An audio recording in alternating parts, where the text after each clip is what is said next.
Assalamu alaikum wa rahmatullahi wa barakatuh, and a very good evening to all of you. I hope you all are fine, and yes, so let's start today's lesson. And this is we are studying how to talk to anybody, and we are on page number 31. So number 3, we have already discussed two things, and now it is third topic, how to influence people or how to talk to anybody. So how to use your eyes to make someone fall in love with you. Now, we haul in the heavy eyeball artillery, very sticky eyes or super glue eyes. Let's call them exposy eyes. Big bosses use exposy eyes to evaluate employees. Police investigators use epoxy eyes to intimidate suspected criminals, and a clever Romeos use epoxy eyes to make women fall in love with them, right? So this is epoxy eyes. So let's just know the meaning of epoxy. Yes, we got the dictionary here, and then let's do this. Epoxy, right?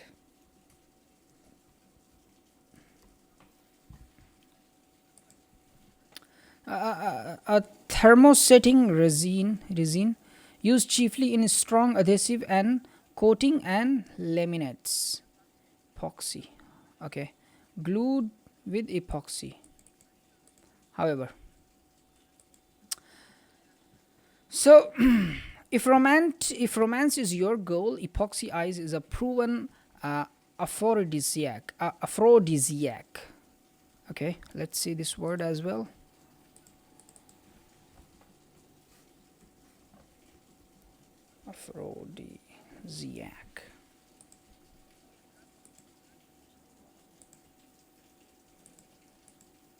Aphrodisiac. Aphrodisiac. Shahwat angez. Aphrodisiac. Okay, so this is shahwat angez, right? So is proven aphrodisiac. The epoxy eyes technique takes at least 3 people to pull off: you, your target, and one other person. Here is how it works. Usually when you are chatting with 2 or more people, you gaze at the person who is speaking. However, the epoxy eyes technique suggests you concentrate on the listener, your target, rather than the speaker. This slightly disorients the target, and he or she silently asks, why is this person looking at me instead of the speaker? Your target senses you are extremely interested in his or her reactions. This can be beneficial in certain business situations when it is appropriate that you judge the listener. Okay, so human resources professionals often use epoxy eyes not as a technique, but because they are sincerely interested in prospective employees' reaction to certain ideas being presented. Attorneys, bosses, police investigators, and psychologists and others who must examine subjects' reaction also use epoxy eyes for analytical purpose. When you use epoxy eyes, it sends our signals of interest blended with the complete confidence in yourself. But because epoxy eyes put you in a position of evaluating or judging someone else, you must be careful. Don't overdo it, or you could come across as arrogant and brazen. So technique number 3, epoxy eyes. This brazen technique packs a powerful punch. Watch your target person even when someone else is talking. No matter who is speaking, keep looking at the man or woman you want to impact. Sometimes using full epoxy eyes is too potent. So here is a gentler yet effective form. Watch the speaker, but let your glance bounce to your target each time the speaker finishes a point. This way, Mr. or Mrs. Target still feels you are intrigued by his or her reactions, yet there is relief from the intensity. Okay. Use epoxy eyes to push their erotic button. If romance is on the horizon, epoxy eyes transmits yet another message. It says, I can't take my eyes off you, or I only have eyes for you. Anthropologists have dubbed eyes the initial organ of romance. because studies have shown intense eye contact plays havoc with our heartbeat. It also releases a drug-like substance into our nervous system called phenylethylamine. Okay, since this is the hormone detected in the human body during erotic excitement, intense eye contact can be a turn on. Men epoxy eyes is extremely effective on women if they find you attractive. The lady interprets her nervous reactions to your untoward gaze as budding infatuation. Okay.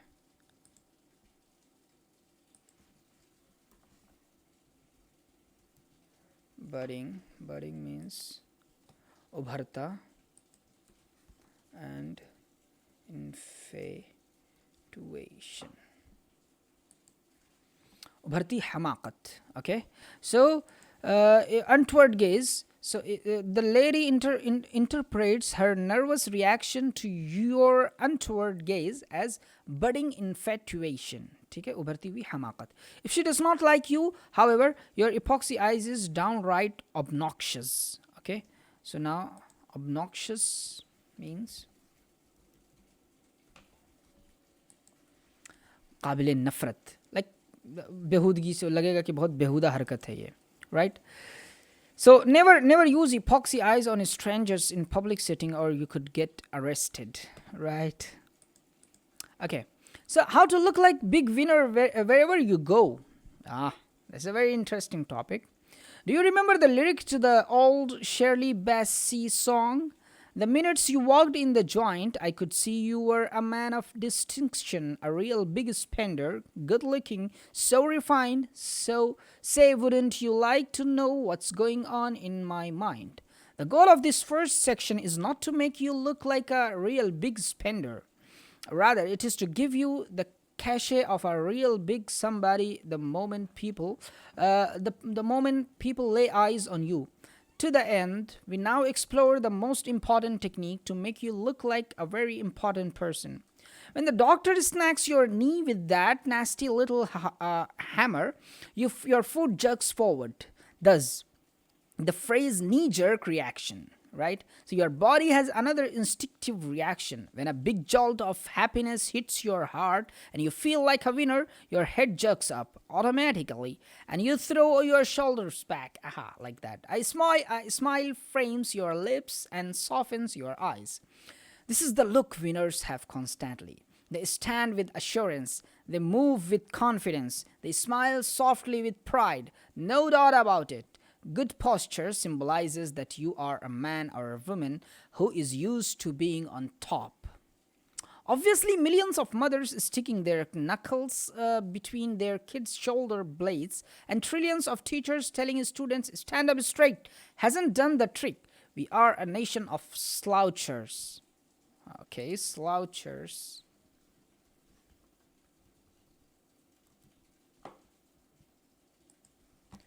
Behangam shakhs, right?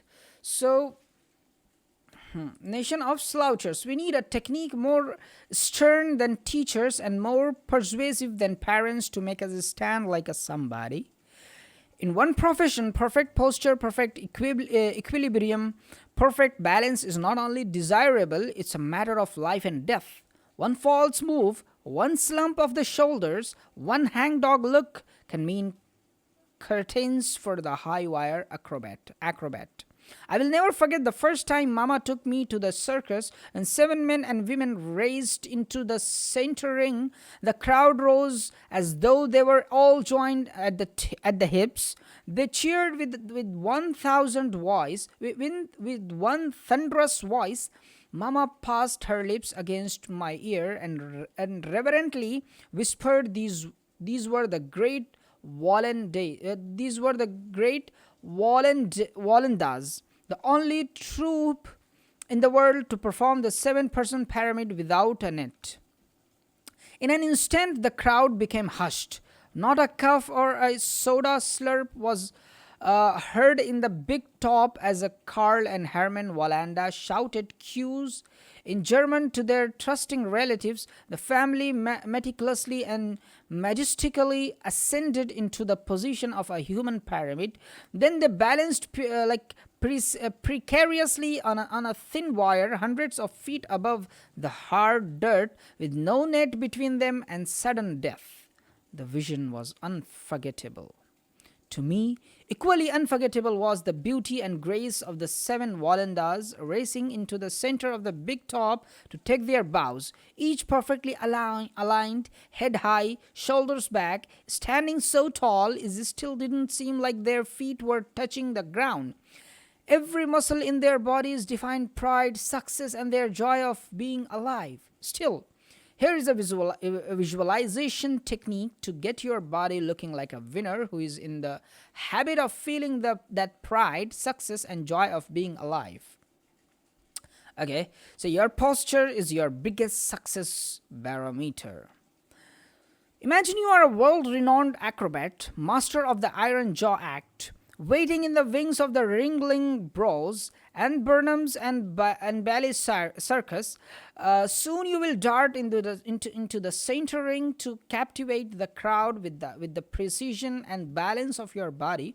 Before walking through any door, the door to your office, a party, a meeting, even your kitchen, picture a leather bit hanging by a cable from the frame.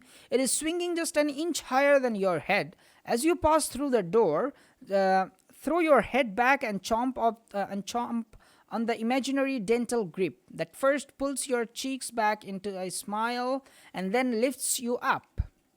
Chomp. So, we got new word, chomp. चबाना आवाज के साथ, तो like चबा रहे हो, back and chomp on the imaginary dental grip. Right. As you ascend high above the gasping crowd, your body is stretched into perfect alignment, head high, shoulders back, torso out of hips, feet weightless. At the zenith of the tent, you spin like a graceful top to the amazement and admiration of the crowd craning their necks to watch you. Now you looks like a somebody. One day, to test hang by your teeth, I decided to count how many times I walked through a doorway. 60 times. Even at home, you calculate twice out your front door, twice in, 6 times to the bathroom, 8 times to the kitchen, and throughout countless doors at your office. It adds up. Visualize anything 60 times a day and it becomes a habit. Habitual good posture is the first mark of a big winner. You are now ready to float into the room to captivate the crowd, to close the sale, or maybe just settle for looking like the most important somebody in the room. You now have all the basics, Bob, that the artist needs to portray you as a big winner. Like he said, great posture, a heads-up look, a confident smile, and a direct gaze. The ideal image for somebody who is a somebody. Okay, so technique 4. Hang by your teeth. Visualize a circus iron jaw bit hanging from the frame of every door you walk through. Take a bite, and with it firmly between your teeth, let it swoop you to the peak of the big top. When you hang by your teeth, every muscle is stretched into perfect posture position. Now, let's put the whole act into motion. It's time to turn your attention outward to your conversation partner. Use the next 2 techniques to make him or her feel like a million. Number 5. How to win their heart by responding to their inner infant. Remember the old joke? The comic comes on stage and the first word out of his mouth are, "Well, how do you like me so far?" The audience always cracks up. Why? Because we all silently ask that question. Whenever we meet someone, we know consciously or subconsciously how they are reacting to us. Do they look at us? Do they smile? Do they lean towards us? Do they somehow recognize how wonderful and special we are? We like those people. They have good taste. Or do they turn away, obviously unimpressed by our magnificence? The curtains. Two people getting to know each other are like little puppies sniffing each other out. We don't have tails that wag on hair that bristles. Okay, so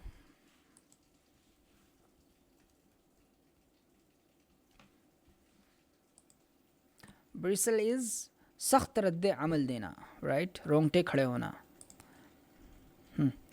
Wag or hair that bristle, جس کا مطلب جو بال کے رونگٹے کھڑے ہو جائے. But we do have eyes that narrow or widen, and hands that flesh knuckles or subconsciously softens in the palm-ups. I submit position. We have dozens of other involuntary reactions that take place in the first few moments of togetherness. Attorneys conducting wire dire are exquisitely aware of this. They pay close attention to your instinctive body reactions. They watch to see how fully you are facing them and just how far forward or back you are leaning while answering their questions. They check out your hands. Are they softly open, palms up, signifying acceptance of the ideas they are expressing? Or are you making a slight fist, knuckles out, signaling rejection? They scrutinize your face for the split seconds you break eye contact when discussing relevant subjects like your feelings on big award for damages or the death penalty. Sometimes attorneys bring along a legal assistant whose sole job is to sit on the sidelines and take precise note of your every fidget. Okay, fidget means naqlo harakat, I think.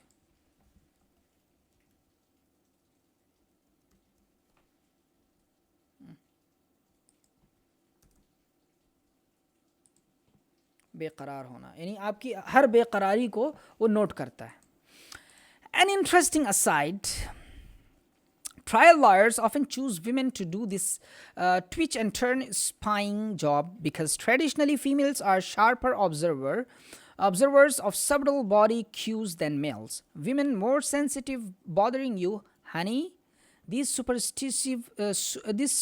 sensitive women accuse their husbands of being so insensitive to emotions that they wouldn't notice anything is wrong until their neckties are drenched in her tears. The attorney and the assistants then review your score on the dozens of subconscious signals you flashed. Depending on their tally, you could find yourself on jury duty or twiddling your thumbs back in the juror's waiting room.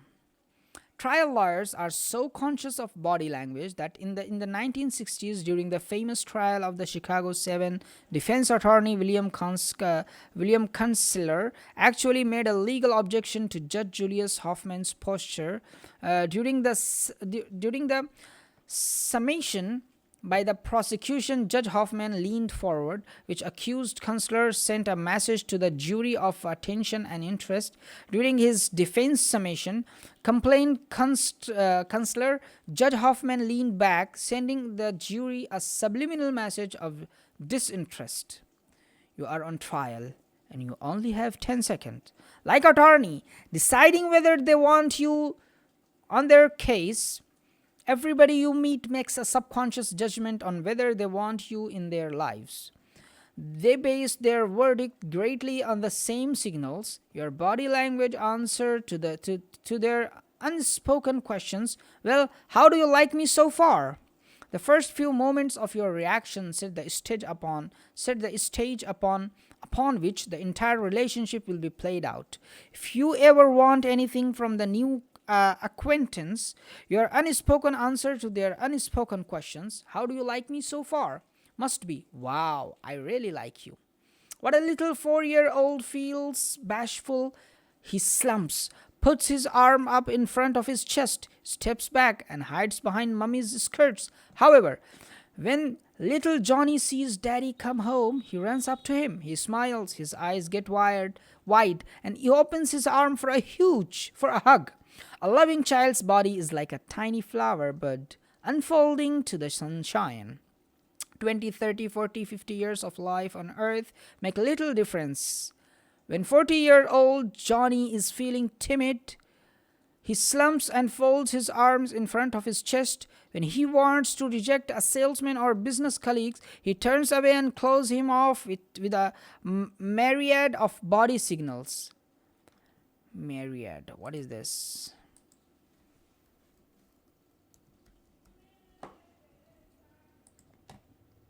Unginat. Myriad. So, myriad of body signals. Okay? Unginat, beshumar, myriad. However, when welcoming his loved one home after an absence, Big Johnny opens his body to her like a giant daffodil spreading its petals to the sun after a rainstorm. Treat people like big babies. Once I saw at a corporate star-studded party with an attractive recently divorced friend of mine. Carla had been a copywriter with one of the leading advertising agencies which, like so many companies then, had downsized. My girlfriend was both out of work and out of a relationship. At this particular party, the pickings for Carla were good, both personally and professionally. Several times as Carla and I stood talking, one good-looking corporate male beast or another would find himself within a few feet of us. More often than not, one of these desirable males would flash his teeth at Carla. She sometimes grazed the tentatively courting male with a quick smile over her shoulder, but then she would turn back to our mundane conversation. Mundane, like befayda or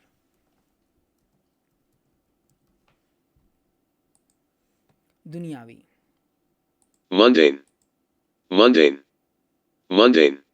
Okay, so mundane conversation, as though she were hanging on my every word.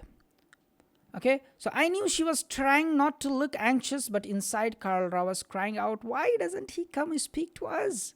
Right after one prize corporate, Big Cat smiled, but because of Carla's minimal reaction, wandered back into the social jungle. I had to say, Carla, do you know who that was?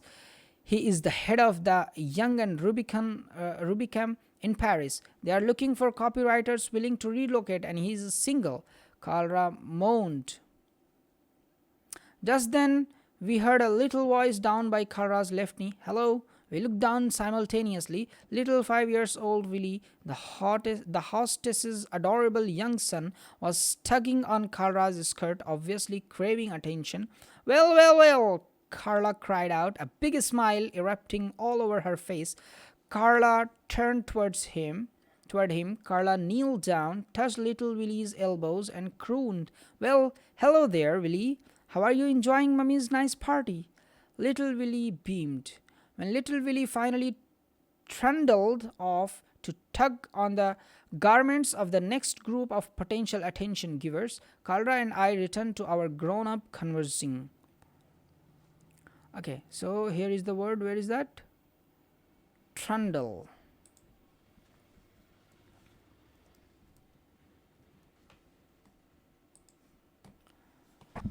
Dhalkana, ghumna, ludkana.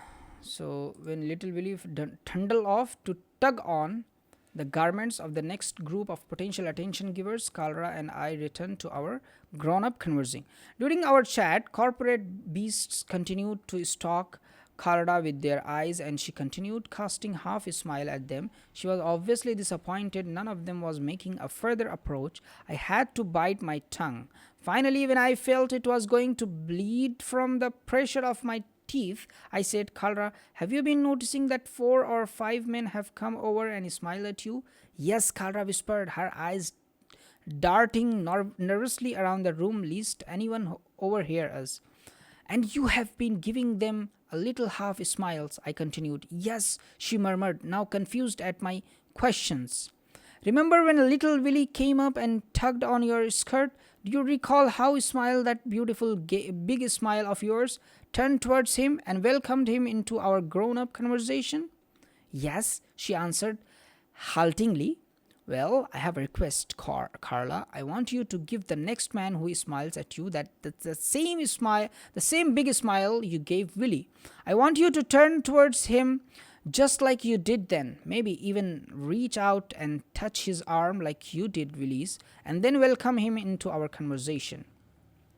Oh, Lil, I couldn't do that. Carla, do it. Sure enough, within a few minutes, another attractive man wandered our way and smiled. Carla played her role to perfection. She flashed her beautiful teeth, turned fully towards him, and said, "Hello, come join us." He wasted no time accepting Carla's invitation. After a few moments, I excused myself. Neither noticed my departure because they were in animated conversation. The last glimpse I had of my friend at the party was her floating out the door on the arm of her new friend. Just then, the technique I call the big baby pivot. Pivot. What is this? Pivot or pivot?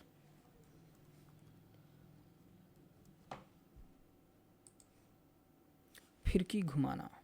Pivot. Pivot. फिरकी घुमाना, सलाख जो किसी शय को घुमाए. Okay, the big baby pivot was born. It is a skill that will help you win whatever your heart desire from whatever types of beasts you encounter in the social or corporate jungle. So technique number 5. The big baby pivot. Give everyone you meet the big baby pivot. The instant the two of you are introduced, reward your new acquaintance. Give the warm smile, the total body turn, and the undivided attention you would give a tiny tyke. What is this? Tyke who crawl up to your feet.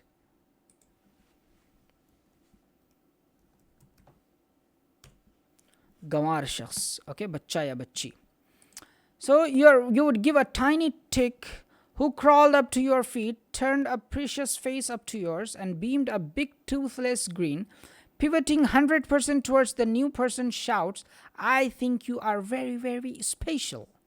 Remember, buried deep inside everyone is a big baby who is rattling the crib, wailing out for recognition of how very special he or she is. The following techniques reinforces the big baby's suspicion that he or she is indeed the center of the universe.